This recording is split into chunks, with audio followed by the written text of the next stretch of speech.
কেন্দ্রবিন্দু জঙ্গলের কোনো বিধ্বস্ত পশু বা সিংহ বা কুকুর বিড়াল ছিল না। আমরা যতগুলো কথা শুনলাম কোনো কথাতেই কিছু একটা শিয়াল বা কুকুর একটা কোনো সুন্দর চাকরি পাবে কি পাবে না সেগুলো খবর নেই। পরবর্তীতে কোনো বক্তব্য দেবে তাদেরও আলোচ্য বিষয় কিন্তু সূর্যরা পূর্ব থেকে পৃথিবী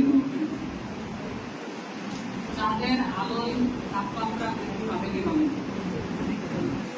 আকাশের তারা পৃথিবীতে নেমে আসবে কি আসবে এই সমস্ত বিষয় নিয়ে আলোচনা করেছি না আমাদের যত কথা তবে সব প্রায় মানুষকে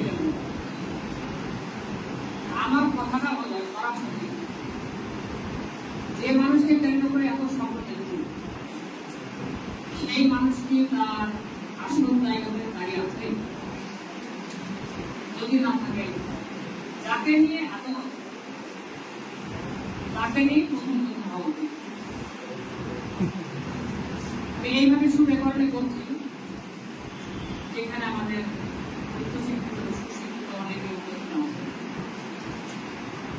এবং যারা ভবিষ্যতে আমাদের যে উচ্চ জায়গাতে যাওয়ার স্বপ্ন দেখবে তাদেরকে যারা নিজের বাচ্চার মতো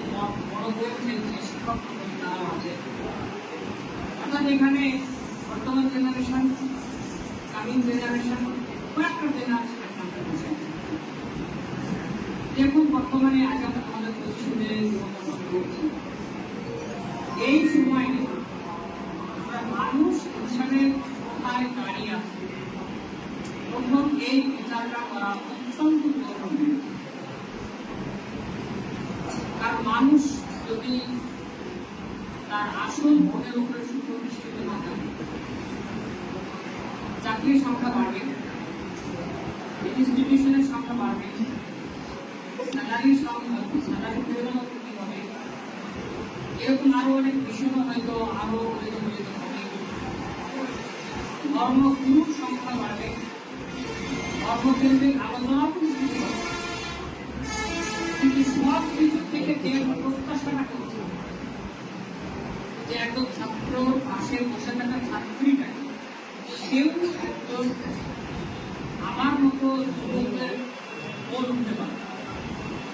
এই চেতনাটা কিন্তু বাড়ছে, এই চেতনাটা বাড়ছে।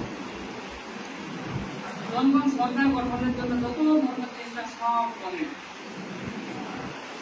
কিন্তু নতুন একটা সরকারের পতন এবং নতুন সরকারের গঠন, এই দুই জাতি বলে পিছিয়ে হাতারা মানুষের জীবন চলে যায়। এই যাত্রা চলতে আছে,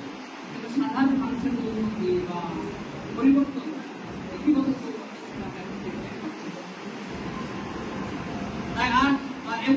যে সমস্ত আলোচনা করা হলো সঙ্গে শিক্ষাকে বদল করে আমাদের মধ্যে যত ধরনের হতাশা সৃষ্টি হোক না কেন, বেকারত্বের মাত্রা যতই বৃদ্ধি পায়, এখনো যদি আমরা গুণগত শিক্ষা অর্জন করি, সেটাকে ব্যবহার করে আর্থিক জীবনে, সামাজিক জীবনে, পারিবারিক জীবনে, ব্যক্তিগত জীবনে আমরা অনেক এগিয়ে যেতে পারবো। এই স্কোপ আছে। সেলিম হক স্যার এবং ডক্টর জাহাবুল হক এবং আরো যারা আছেন যারা বলেছেন, বলতে পারেন এই কথা হলো